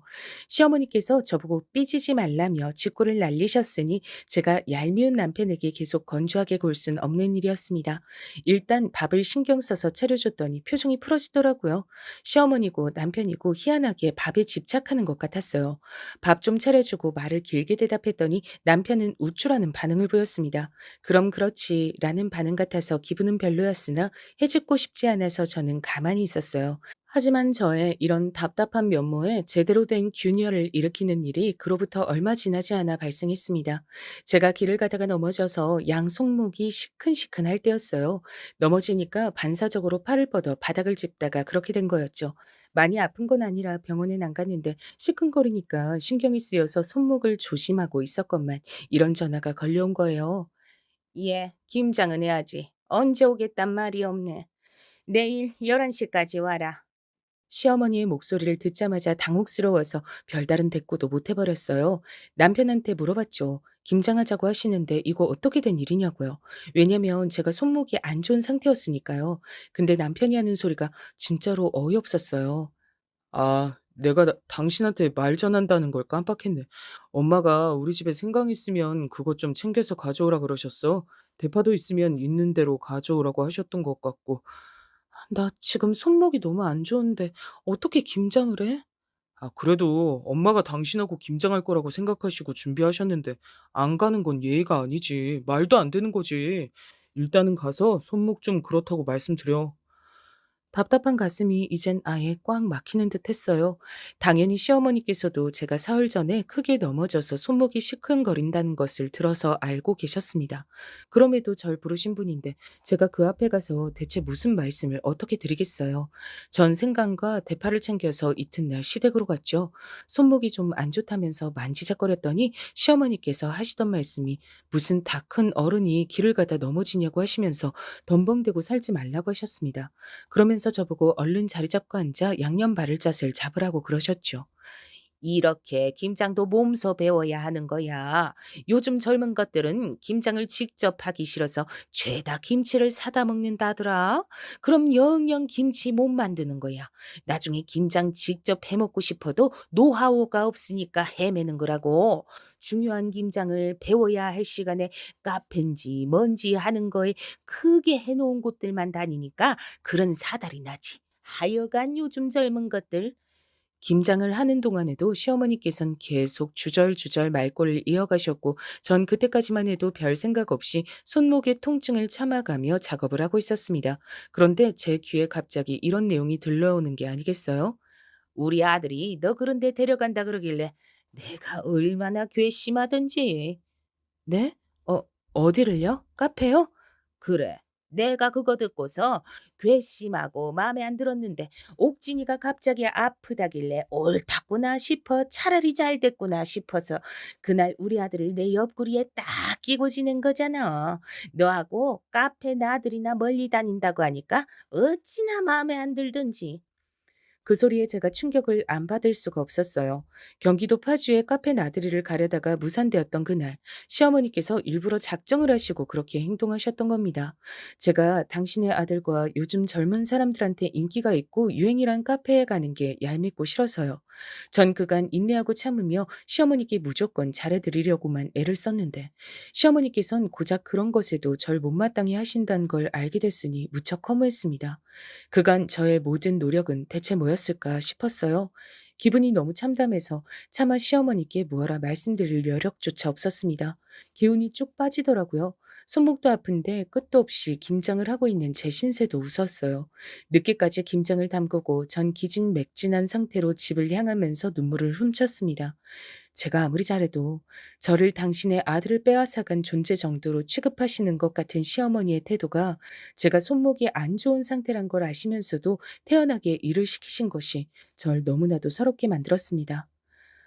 아들이 너무 귀하고 또 귀해서 별 수 없이 며느리가 미우실 수도 있겠지. 그런 마음이 싫대지. 저는 그런 와중에도 이해를 하려고 애를 썼습니다. 그건 시어머니를 위해서가 아니라 더 이상 비참해지고 싶지 않은 제 자신을 위한다는 측면이 컸어요. 남편은 저에게 괜찮냐고 물어보지 않았고 다만 김장김치 맛있게 됐냐고 물어본 게 다였습니다. 손목보다도 가슴이 아프더라고요. 그런 와중 이튿날 정형외과에 가다가 우연히 친구를 마주친 겁니다. 제가 인간관계가 좁아서 친구가 몇 안 되기 때문에 무척 반가웠고 서로 시간이 괜찮아서 커피 한 잔을 하기로 했죠. 저보고 손목은 왜 아픈 건지 그리고 안색은 왜 그렇게 나쁜 건지 친구가 물어봤는데 제가 그 물음 하나에도 눈시울이 시큼해졌습니다.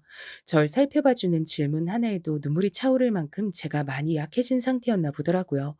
놀란 친구는 저에게 사정을 캐물었고 전 어렵사리 무거운 입을 열었습니다. 그러자 다 듣고 난 친구가 열받아서 미치겠다며 테이블을 주먹으로 콱 내리치더니 저에게 의외의 소감을 밝혀왔어요. 시어머니보다 남편이 더 얄밉고 싫단 겁니다.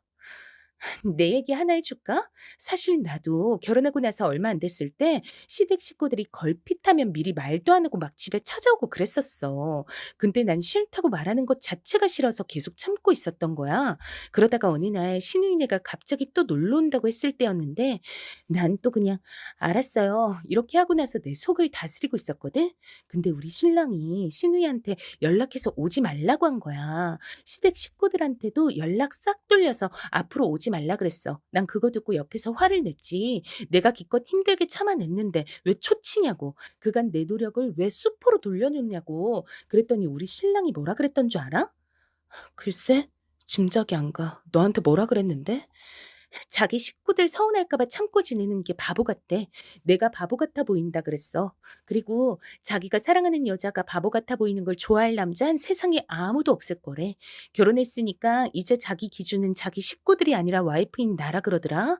우리 신랑이 딱 그렇게 말을 했을 때 정신이 번쩍 들더라고. 시댁에 밉보일까 봐 억지로 참으려고 들었던 거. 그거 진짜 미련했던 것 같았어.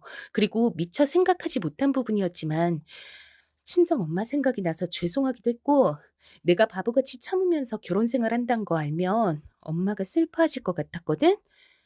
친구의 말을 들으면서도 저도 자동으로 깨우쳐졌어요. 맞는 말이더라고요. 틀린 부분이 없었습니다. 또한 친구는 저에게 착한 며느리가 되고 싶어서 자꾸 그렇게 행동하게 되면 그 노력 다음에 다가오는 허무함 때문에 우울감이 생기는 것이라고도 알려줬죠. 늘 답답했던 가슴이 그 순간 깨어지면서 아픈 한편으로 시원한 느낌도 들었습니다. 착한 며느리가 되어야 한다는 생각을 가지고 지내다 보니까 이런저런 크고 작은 일들이 그간 있었고 그러면서 내 마음만 때마다 무거워지고 우울해졌지. 아주 가끔씩은 어디론가 훌쩍 떠나버리고 싶다는 생각도 들었어. 그냥 막 사라지고 싶은 충동이 들었는데 이게 절대로 정상이 아니었구나.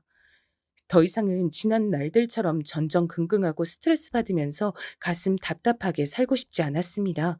전 손목을 치료받는 중이란 핑계로 집에 있는 반찬들만 꺼내줬을 뿐 남편에게 새로 요리를 해주지 않았어요. 그랬더니 남편이 툴툴거리면서 밥을 안 먹고 그냥 본인이 직접 라면을 끓여 먹더군요. 그러라고 내버려뒀습니다. 그 다음에도 또 라면을 끓여 먹길래 또 내버려뒀어요. 나흘째 시어머니의 이런 연락을 받았습니다. 너 손모가지 부러졌니? 아니요, 안 부러졌는데요, 어머님. 근데 왜 우리 아들 밥을 안 차려줘? 내가 너한테 항상 그랬지? 밥은 좀 잘 챙겨달라고. 우리 아들 밥 잘 먹고 다니게 해달라고. 근데 그게 그렇게나 너한테 어려운 거였어? 손모가지 부러진 것도 아닌데. 이번 주에 나한테 왜 연락은 안 했고? 부러진 건 아니지만 시큰거리면서 많이 아파요. 넘어지면서 손목으로 짚으면 이런 경우가 많다고 병원에서 그러더라고요. 관리 잘해야 된다 그랬습니다. 재료 썰고 어쩌고 하면서 요리하다 보면 너무 손목이 신경 쓰일 것 같아요. 거기까진 내가 너그러이 그렇다 치겠는데 나한테 연락은 왜 안 했을까? 안부 전화 빼먹은 거랑 손목 시큰거리는 거하고 무슨 상관이길래? 안부 전화요? 저희 그이가 어머님하고 워낙 긴밀하게 연락을 잘 주고받는 듯해서 저는 굳이 연락을 안 드렸습니다. 지금도 보세요. 그이하고 연락 자주 주고받으시니까 저희 부부 사정을 속속들이 아시고 이렇게 연락 주신 거잖아요. 어머님이 무탈하게 잘 지내시고 계실 거라고 전 확신을 했기 때문에 며칠 안부 전화 생략했습니다. 너 손목이 아픈 게 아니라 머리가 아픈 게 아니야? 어? 머리가 어떻게 된 것 같은데? 갑자기 뭔 바람이 불어서 혓바닥 놀리는 게 능수능란해졌어? 예, 너 원래 이런 애 아니었잖아. 시험이 당황시키지 말고 원래대로 굴어. 넘어져서 손목 그렇게 됐다는 게 벌써 언젠데 아직도 아프다느니 병원을 다닌다느니 하질 않나. 너 아주 이상하게 나오는구나. 어머님, 제가 김장만 안 했어도 손목이 지금쯤 나았을 거예요. 근데 김장김치 담그느라 이렇게 된 듯 싶어요. 제가 김장 얘기를 꺼냈더니 시어머니께선 난데없이 편두통 타령을 하시면서 전화를 끊으셨습니다. 전 다시 연락을 드리지 않았고요. 그러자 그날 밤부터 남편이 제 눈치를 살살 보는 게 느껴졌어요. 삐진 채로 있다가 자기 모친한테 다 일러바치면 그걸로 다 해결될 줄 알았는데 제가 여전히 손목이나 조심하면서 냉담하게 있으니까 이게 아닌데 싶은 반응이었습니다. 제 눈치를 살피면서 갑자기 샤워를 하는 김에 화장실 청소를 하고 나오더라고요. 안 하던 짓을 자청해서 했습니다. 그리고 다시 며칠 뒤 시어머니께서 저에게 먼저 연락을 주셨어요. 전 전화가 걸려오는 것을 보자마자 가슴이 또 뻐근하게 답답해져 왔죠. 아무래도 저에게 또 잔소리를 날리실 예감이 들었기 때문이에요. 하지만 그게 아니었습니다. 예, 생각해보니까 우리 아들이 이번엔 잘못했다. 손목 아프단 사람이 옆에 있는데 돌봐주진 못할 망정 혼자 그렇게 뻗대고 있었다니. 네가 서운했겠어. 아프면 별게 다 서운한 법인데 안 그러니? 네? 그렇죠. 좀 서운하긴 했는데요. 많이 그렇진 않았어요. 의외의 소리를 듣고 나니까 제가 당황해서 저도 모르게 그런 식으로 답을 하고 말았습니다. 스스로를 낮추는 게 습관이 돼 있다 보니까 그런 식으로 말이 나가더라고요. 그렇지만 어쨌든 시어머니께서 저에게 남편이 아닌 제 편을 들어주시며 말씀하시는 건 처음 있는 일이었기 때문에 솔직하게 전 기뻤습니다. 과정을 보탰다면 약간은 감동을 받기까지 했어요. 일회성이 아니라 시어머니께서는 그 다음에도 또 그 다음에도 저를 낮잡아 보시는 언행을 하지 않으셨어요. 그래서 제가 또 바보같이 방심을 하고 마음이 풀어져 버렸습니다. 제 안에서 다시 스멀스멀 착한 며느리병이 고개를 들고 있었으며 아무리 시어머니께서 너무하신 분이라도 그렇지 제가 며느리 된 도리로서 너무 시건방지게 나왔던 거 아닌가 하는 반성까지 했습니다. 따박따박 말대꾸하는 거나 따지고 드는 거 그건 사실 어차피 제 성격에 안 맞기도 했어요. 누차 말씀을 드리지만 전 좋은 게 좋은 거라고 생각하는 사람입니다. 이렇게 해서 다시 원점으로 돌아오고 말았습니다. 시어머니께서 저에게 생일상을 받고 싶다고 말씀을 하셨거든요. 이게 바로 원점이 아닌 뭘까 싶었네요. 생신상이요? 제가 잘 해낼 수 있을지 모르겠어요. 그 정도 능력이 제가 안 될 것 같은데요. 안 되기는 해보기 전엔 모르는 법이지. 나랑 친한 사람들 이번에 내 생일에 다들 모여주겠다 그랬거든. 혹시 며느리가 생일상 차려주는 거 아니냐고 다들 나한테 그거 물어보길래 내가 그 앞에서 차마 아니란 소리가 입에서 안 나가더라. 그래서 나도 모르게 착하고 솜씨 좋고 야무진 우리 며느리가 생일상 안 차려주면 누가 차려주겠단 말로 큰 소리를 쳐버렸지 뭐니. 네? 이미 그렇게 말씀을 다 해 놓으셨다고요? 그러면 제가 어떻게든 해 볼게요. 그래, 예, 생일상이란 게 뭐 별거니? 다른 며느리들이 자기 시어머니 생신상 차릴 때 어떻게 하는지 그런 거 주변에 물어볼 때 있으면 물어보고 인터넷에 찾아서 나오는 거 있으면 그런 거나 좀 참고하고 그렇게 해서 간단하게 차리면 돼. 차려진 음식이 중요한 게 아니라 네가 내 생신상 차렸다는 거 그게 중요한 거니까 뭐든 마음이 중요하지. 저는 그 마음이란 두 글자에 꽂혀서 생신상을 반드시 성공적으로 차려내리라 결심을 하고 말았습니다. 준비에 들어가면서부터 사실 머릿속으로 '내가 또 왜 이러고 있을까? 이러는 게 맞을까?' 이런 생각이 계속 들긴 했어요. 하지만 그런 생각을 하면 할수록 저만 손해인 것 같아 일부러 무념무상으로 생신상만 준비하려고 들었죠. 시댁에 있는 커다란 상 두 개를 거실에 펼쳤을 때 그 위에 음식들이 가득해야 했으므로 전 머리를 싸매며 고심에 들어갔습니다. 메뉴를 다 선정한 후에는 재료들도 신선하고 좋은 걸로 다 공수를 해왔고요. 잡채 같은 경우엔 요리법을 3개나 봐가면서 연구를 했습니다. 생신상 차리는 3일 전부터 육수도 끓여서 그걸로 요리를 했었네요. 그런 정성을 다했기 때문에 전 스스로 떳떳했고 뿌듯했어요. 이른 시각부터 그것들을 전부 바리바리 싸들고 시댁으로 향했습니다. 시댁에 도착하자마자 부엌으로 가서 음식을 데우고 몇 가지는 즉석에서 하고 정신없이 바빴습니다. 그러다 보니까 어느새 시어머니의 가까운 지인분들이 다 오셔서 거실에 자리를 잡은 뒤였어요. 전 음식을 내갔고 그럴 때마다 지인분들의 인사를 받으면서 해사하게 웃었습니다. 제가 거의 마지막 음식을 내간 뒤 부엌으로 다시 발길을 돌렸을 때였어요. 근데 접시를 옳게 놨는지 아니었는지 헷갈려서 거실 쪽으로 몸을 틀었고 그 덕분에 시어머니의 목소리를 선명하게 들을 수 있었습니다. 어유, 난 됐다고 하는데도 우리 며느리가 굳이 이렇게 생일상 차려주겠다고 난리를 치지 뭐야. 내가 길을 잘 들여도 너무 잘 들여놨나 봐. 다들 며느리 교육시킬 때 주의하시오. 교육이 너무 지나치면 충성스러운 정도가 부담스러운 희대의 종년이 당생하니까. 그 자리에 모두가 깔깔 웃었습니다. 재밌다며 신이 나게 웃는 소리에 맞춰 제 가슴은 안 좋은 의미로 요동치고 있었죠. 뭐랄까, 그냥 바보가 된 것 같았어요. 시어머니께서 아무래도 허세를 부리고 싶으셔서 그러는 모양이었는데, 그럴 거란 생각을 하는 와중에도 제가 바보 취급을 받았다는 기분을 지울 수가 없었습니다. 이런 순간에 제가 뭘 어쩌겠나 싶어서 터덜터덜 부엌으로 가서 후식 그릇이나 미리 준비를 하려던 바로 그때였습니다. 예, 너 지금 뭐 하자는 거야? 이런 식으로 나를 엿먹이는 거야? 지금 다들 갈비찜 없는 거 알고서 수근거리기 시작한 건 알고서 지금 태평하게 있는 거니? 갈비찜 어디니? 갈비찜이요? 어머님, 그건 준비를 안 했는데요. 시어머니께서 황급히 다가오시더니 작은 목소리로 이를 갈며 저에게 갈비찜을 물어보신 거예요. 그리고는 제가 고개를 가로젓자마자 제 뺨을 후려치셨습니다. 이런 개념 하나 없는 천치 같으니라고 이 무시가 어떻게 시어미 생신상 차리면서 갈비찜을 빼먹어? 죄송해요. 다른 게 많아서 갈비찜은 없어도 될 줄 알았어요. 그런데 어머님, 아무리 그래도 제 뺨을 치시는 건 너무한 거 아닌가요? 어머님 눈엔 갈비찜 없는 것만 보이고 다른 음식들 많은 건 안 보이나 봐요? 얘가 또 이러네. 일전에도 한번 갑자기 싸가지 없어져서 날 아주 당혹시키더니만 또 싸가지를 상실하셨어? 예, 너 정신 차려. 어디서 감히 눈 똑바로 뜨고 그따위로 말댔구야?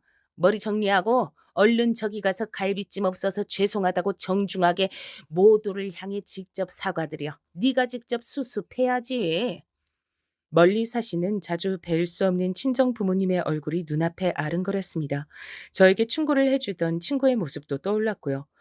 늘 자리 보고 다리 뻗는다는 말도 생각이 났고 매사에 저한테 고마워하시는 법 없이 무조건 끝도 없이 요구하고 바라고 시켜대는 시어머니의 진한 모습들도 파노라마처럼 제 머릿속을 스쳐갔습니다. 생각을 끝낸 저는 고개를 끄덕였어요. 네, 알겠어요, 어머님. 가서 직접 사과드리겠습니다. 시어머니께서 흥하며 웃으시는 모습을 보자마자 거실로 달려갔어요. 그리고 저의 등장에 시선이 주목되자 크게 요동치기 시작하는 가슴을 느끼며 큰 소리로 외쳤습니다.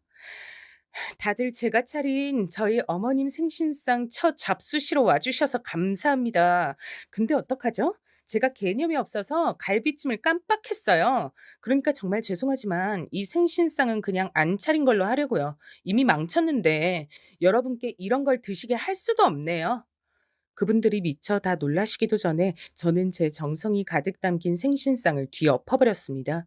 반사적으로 다들 놀라서 벌떡 일어나셨고 전 나머지 생신상도 있는 힘껏 뒤엎어버렸어요. 거실은 순식간에 난장판이 됐죠. 달려나오신 시어머니께서 비명을 지르셨고 당장이라도 저의 뺨을 또 치시려고 손을 번쩍 드시길래 저도 응수해드렸습니다. 제 팔이 더 길거든요. 그리고 제가 젊으니까 순발력도 더 빨랐고요. 시어머니의 구불거리는 파마머리를 잡아버렸습니다. 아, 내 머리. 이거 놔. 당장 이거 놓지 못해? 너 미친 거 아니야? 나 미친 거 어떻게 하셨어요? 나 미쳤으니까 이제 건들지 마세요. 미친년 눈엔 뭣도 안 보이는 거 아시죠? 이런 연병을 너 가만 안 놔둬. 우리 아들한테 말해서 너랑 갈라서라고 할 거야. 그래 주시면 고맙죠. 그럼 제가 이혼하려고 애를 쓸 수고도 덜겠네요. 제발 꼭 좀 그렇게 해주세요. 매끄러운 이혼 선사 기대할게요. 태어나서 그렇게 막무가내로 굴어본 것은 처음이었기에 제 몸이 저절로 막 떨리고 있었어요. 하지만 저는 당당히 말을 뱉었고 마지막까지 시어머니의 머리칼을 야무지게 뜯은 다음 놓았습니다. 모든 사람들이 넋이 빠진 채로 저와 시어머니를 번갈아 보며 기함 중이었고 전 머리가 다 뜯긴 채 엉덩방아를 찧은 시어머니를 내려다보며 싱긋 미소를 지은 다음 시댁을 나왔습니다. 다리가 후들거렸고 심장이 미칠 것처럼 뛰고 있었는데 평생 이렇게 후련한 적은 또 처음이었어요. 이미 시어머니의 생신상을 뒤엎었을 때 남편과 이혼을 각오했단 점도 스스로 깨달았죠. 남편은 저에게 사람이 어떻게 그럴 수가 있냐면서 비난을 해댔어요. 아무리 그래도 어른한테 그래도 돼? 넘지 말아야 할 선이란 게 있어. 우리 엄마 모든 지인들 앞에서 개망신을 준 거잖아. 너 어떻게 그럴 수가 있어? 아, 그럴 수 없는 거였어? 그랬구나. 그럼 이제 우리는 부부로 못 살겠네. 이혼하자. 이견 없지? 이 이혼? 물론 나도 이혼을 생각하고 있긴 하지만 네가 우리 엄마한테 진심으로 사과를 드리고 잘못을 뉘우친다면 널 용서해 줄 생각이 나는 일단 있어. 난 그럴 생각 없는데. 질척하게 그러지 말고 깔끔하게 이혼해줘. 만약 나랑 즉각 이혼 안 하면 자기는 천하의 불효자가 되는 거야. 그런 순발력이 어디서 나왔는지 모르겠어요. 제가 그렇게 나오자 남편은 불효자라는 오명을 피하기 위해 순순히 이혼을 해줄 수밖에 없었죠. 막판까지도 남편은 저러다가 이혼 취소해달라고 하겠지 하는 눈빛으로 절 계속 바라봤어요. 하지만 전 무조건 진심이었습니다. 미련이 없었어요. 결혼 생활은 저에게 있어 제 부끄러운 모습만 가득 남긴 안 좋은 과거가 돼버렸으니까요.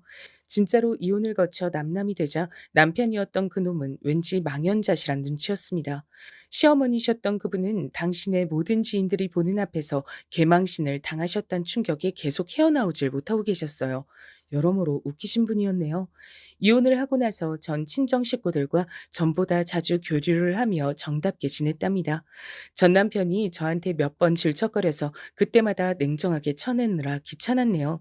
당신의 아들이 저한테 매달린다는 걸 아시고 전 시어머니 그분께서 개거품 물고 뒤집어 주셨단 소소한 뒷얘기가 있네요. 지금 전 굉장히 행복합니다.